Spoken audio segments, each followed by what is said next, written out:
What's going on, everybody? It's your boy, Broadway Joel. If you'd like to stay up to date with boxing news, please hit that subscribe button. And if you've been here before, thanks for coming back. So the Shawn Porter Terence Crawford fight numbers just came out, and they were 190,000. Now, before the fight, I predicted that fight would do anywhere between 400 and 425,000. Now, I wasn't anticipating the promotion for this fight being so bad because Bob Arum did not only had one press conference for this fight. This was a major welterweight fight, one of the glamour divisions for a title shot.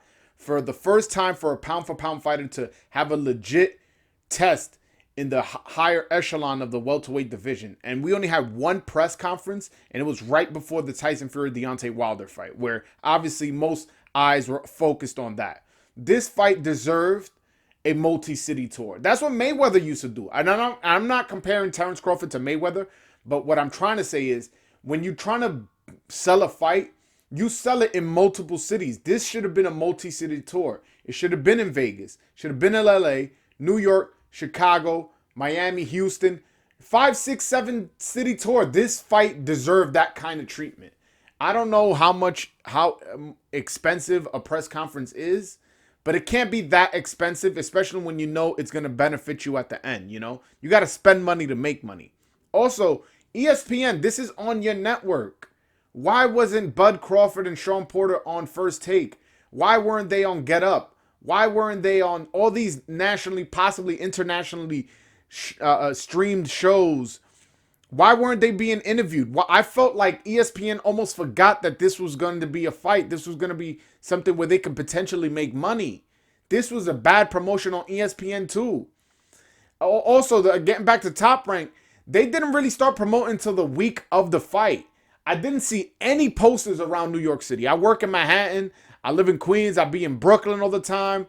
You know what I'm saying? I move around in the city. I go to Jersey every now and then. I did not see not one poster about this fight. Not one.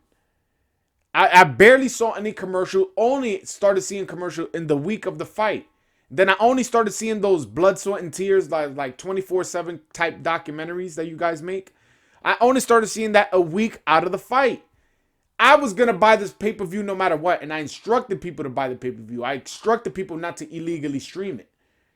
And, you know, you guys didn't seem to have that same effort to try to convince the consumer to buy the pay-per-view. I'm very disappointed with these numbers. Now, and another thing, another reason why the numbers may be down as well, you had to have the ESPN Plus app. You had to have it. You have to pay it in order to buy this pay-per-view. This is the second time they do this with Bud Crawford, where they try to experiment something with him. The first time was when they put a Bud Crawford fight on ESPN Plus behind a paywall, when allegedly the problem is he's not a draw. Why would you put him behind a paywall and not Lomachenko? That really pissed me off. Once they did this deal with ESPN, all the experimentation happened with Bud Crawford. Obviously, when you're convincing people, oh, you have to sign up for this subscription in order to buy this pay-per-view, there's some people that are going to be turned off by it. There's some people that are not going to buy this pay-per-view. And I think that's reflective in the numbers. It is. It is. And all this falls on ESPN and Bob Arum. Those are the two entities responsible for this. Because Terence Crawford sold out the arena. Obviously, he has a fan base.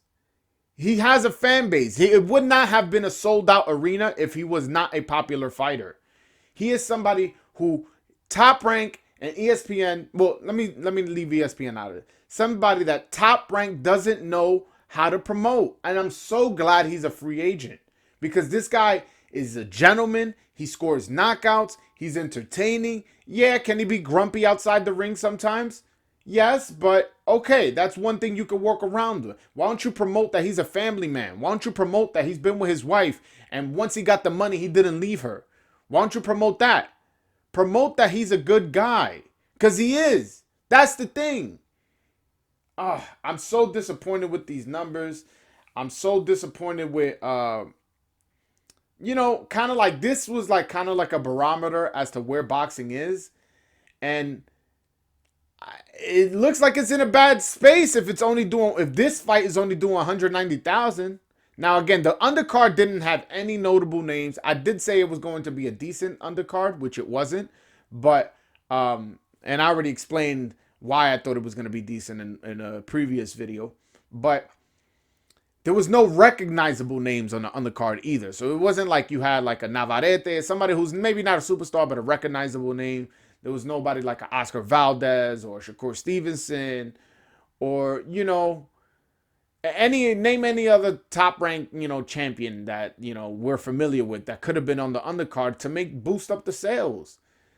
I'm so disappointed in Top Rank and in ESPN. I'm not putting any of the blame on the fighters. Although, I guess, you know what? I will put this blame on the fighters. They should do more interviews. They should give more YouTubers like me interviews. They should go on, you know, these TV channels, like whether it be like, you know, a Steve Harvey or Nick Cannon or, you know, all these talk shows that happen early in the morning. They should go on those too to capture the imagination of the casual fan. They should be given as much interviews as they possibly can. And but in regards to giving the interviews to ESPN, that falls on ESPN, man. If I'm Top Rank and I sign a fighter, you have a contract with me where I'm obligated to get you out there. So I'm going to put pressure on ESPN to put you on First Take, put you on Get Up, put you on Max on Boxing, put you on, you know, all these shows, Sports Center that they got on ESPN to promote the fight. They did this. They did all the promotion 1 week out.